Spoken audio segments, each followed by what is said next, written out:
Hi friends, வணக்கம். Welcome to dream to do channels. இந்த சேனலில் பார்த்திங்கன்னா டிஎன்பிசி குரூப் ஒன்னோட 2026க்கான ஸ்டடி பிளான் பார்க்கலாம். இப்போ நவம்பர் 11லேருந்து ஸ்டார்ட் ஆகுது. இது வந்து பாலிட்டிக்கான 30 டேஸ் ஸ்டடி பிளான்ஸ். பிடிஎஃப் நான் கீழே கொடுத்துருக்கேன். Polity, current affairs plus maths aptitude இது மூணுமே வந்து டெய்லி 8 ஹவர்ஸ் பேசிஸில் கொடுத்துருக்கேன். கரண்ட் அஃபேர்ஸ் பார்த்திங்கன்னா சஞ்சீவ் கரண்ட் அஃபேர்ஸ் நீங்கள் சூஸ் பண்ணிக்கலாம். நான் கரண்ட் அஃபேர்ஸ் பற்றி டீட்டெயில்ஸான வீடியோ உங்களுக்கு போடுறேன். இப்போ நான் நவம்பர் 1லேருந்து பார்த்திங்கன்னா நாளைக்கு நவம்பர் 11லேருந்து ஸ்டார்ட் ஆகுது ஷெடியூல். மே 10 வரைக்கும் ஷெடியூல் வந்து கம்ப்ளீட் ஆகுது. இப்போது நவம்பர் 11 வந்து பாலிட்டியோட ஹிஸ்டாரிக்கல் பேக்ரவுண்ட் அதை முடிச்சிட்டிங்கன்னா மண்டே டு ஃப்ரைடே ஒரு சப்ஜெக்ட் ஜிஎஸ்லேருந்து எடுத்துக்கணும், ஒரு subject aptitude and then current affairs. இந்த பேசிஸில் மெயின்ஸுக்கும் இன்டெகிரேட்டடாக நம்ம படிக்க போகிறோம். மெயின்ஸ் இன்டெகிரேட்டடாக படிக்கும்போது நம்ம ஒரு ஓல்டு ப்ரீவியஸ் இயர் கொஷின் பேப்பரை எடுத்துகிட்டு அதை வந்து நமக்கு படித்ததை வச்சு ஆன்சர் ரைட் பண்ணி பார்க்கலாம். இல்லை கண்டென்ட் ரெடி பண்ணி வச்சிட்டிங்கன்னா நீங்கள் சப்போஸ் ப்ரிலிம்ஸ் கிளியரானா கூட அதுக்கப்புறம் போகும்போது உங்களுக்கு ஆன்சர் ரைட்டிங்ஸ் ப்ராக்டிஸ் வரும். அதுக்கு உங்களுக்கு கண்டென்ட் தேவை.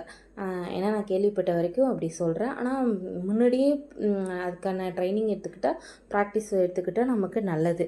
ஸோ வந்துட்டு ஒரே ஒரு கொஷின்ஸ் சாட்டர்டே வந்து ஃபுல் ரிவிஷன் டே, சண்டே வந்து மார்க் டெஸ்ட். அந்த ரிவிஷன் டேயில் என்ன பண்ணோம்னா மெயின்ஸ் ஆன்சர் ரைட்டிங் எப்படியெல்லாம் ஃப்ரேட் பண்ணலாம் நம்ம ஒரு அனாலிட்டிக்கலாக யோசிச்சுட்டு ப்ரீவியஸ் இயர் கொஷின்ஸை எத்தனையோட ஆன்சர் ஷீட் இருக்கும் நமக்கு. இதையும் இது பேஸ் பண்ணி எல்லா டாப்பிக்கும் ஒரு இன்ட்ரடக்ஷன், அந்த ஒரு பேசிக் ஃப்ரேமை வந்து ஃப்ரேம் பண்ணி வச்சுக்கலாம். கன்க்ளூஷன் எப்போதுமே வே ஃபார்வர்டாக கொடுக்கணும், அந்த மாதிரிலாம் சொல்லுவாங்க.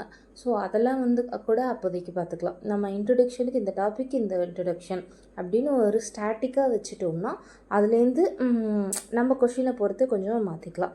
இப்போ இந்த ஷெட்யூல் பார்த்திங்கன்னா நவம்பர் 11 அதான் டே 1 வந்து பாலிட்டி, இதில் வந்துட்டு ஆப்டிடியூடில் நம்பர் சிஸ்டம், கரண்ட் அஃபேர்ஸ் வந்து பிகினர்ஸாக இருந்தீங்கன்னா செஞ்சு கரண்ட் அஃபேர்ஸ் பார்த்துட்டு அதுக்கப்புறம் நியூஸ் பேப்பருக்கு போனீங்கன்னா கொஞ்சம் ஈஸியாக இருக்கும். பாலிட்டியில் ஃபஸ்ட்டு ஹிஸ்டாரிக்கல் பேக்ரவுண்ட், அதுக்கப்புறம் making of constitution topic wise முடிச்சிங்கன்னா சாட்டர்டே ஈவினிங் இல்லை சண்டே மார்னிங் வந்து அந்த பேசிஸ்க்கான ப்ரீவியஸ் இயர் கொஷின் வந்து உங்களுக்கு நான் அப்லோட் பண்ணுறேன். அப்போது அதை வந்து நீங்கள் ப்ராக்டிஸ் செஷனாகவும் யூஸ் பண்ணிக்கலாம். இதை வந்து 6 மந்த்துக்குமே உண்டு.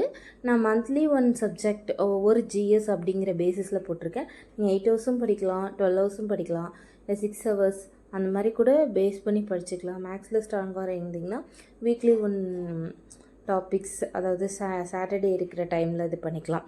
ஏன் சாட்டர்டே வந்து ரெஸ்ட் டே கிடையாது, ரிவிஷன் டே கொடுத்துருக்கோன்னா முடிக்காத டாப்பிக்கை அன்றைக்கி வந்து நம்ம முடிச்சுக்கலாம். ஸோ அது வந்து ஈஸியாக கோ ஆகும். இந்த சேனலோட மோட்டிவ் வந்துட்டு டிஎன்பிசி ஓரியன்டான கிளாஸஸ் ஆகட்டும், இதாக இருக்கட்டும், ஷெட்யூல், மோட்டிவேஷன்ஸ் அது எல்லாமே உங்களுக்கு இதுலேருந்து தரப்படும். உங்களுக்கு என்ன மாதிரியான கிளாஸஸ் வேணும் அப்படிங்கிறத வந்து நீங்கள் தான் கமெண்ட்ஸ் பண்ணிங்கன்னா அதை பொறுத்து நான் கிளாஸஸ் தரலாமா அப்படிங்கிறத யோசிக்கலாம். மேக்ஸ் மேபி உங்களுக்கு ஷார்ட்ஸாக நான் வந்து ப்ரீவியஸ் இயர் கொஷின்லேருந்து கொடுத்துட்டே இருக்கேன். Mostly Saturday or Sunday previous year கொஷின்லேருந்து அந்த டாபிக் பேசிஸில் ஏதோ ஒரு கொஷின்ஸ் வரும். மெயின்ஸ் ஆன்சர் ரைட்டிங்கும் நமக்குள்ளே நம்ம டிஸ்கஸ் பண்ணிக்கலாம், யாரோடது பெட்டர் அந்த இது மாதிரி. கீ பாயிண்ட்ஸ் எப்படி எடுத்து இது பண்ணிக்கலான்னு. ஸோ இந்த சேனல் வந்து டிஎன்பிசிக்கு ஃபுல்ஃப்ளெஜ்டாக படிக்கிறவங்க பிகினர்ஸாக இருந்தீங்கன்னா கண்டிப்பாக யூஸ் பண்ணிக்கோங்க. யூஸ்ஃபுல்லான கண்டென்ட் தான் இதில் வரும். So dream big, do big, achieve it. எப்போதுமே ட்ரீம் பிக்காக பண்ணுவோம், அதை டூ பண்ணும். அதை செஞ்சுட்டே இருந்தோம்னா கண்டிப்பாக சக்ஸஸ் நமக்கு கிடைக்கும். அதுதான் இங்கே நான் சொல்ல வர்றது. இது வந்து டிஎன்பிஎஸ்சி 2026ஓட மேபி ஜூன் ஆர் ஜூலையில் எக்ஸாம் வரும். அதுக்கான ஷெட்யூல் தான். மந்த்லி நான் ஷெட்யூல் சென்ட் பண்ணுறேன். கடைசியாக என்ன சொல்லி முடிக்கணும்னா, தெய்வத்தால் ஆகாதெனினும் மெய்வருத்த கூலி தரும்.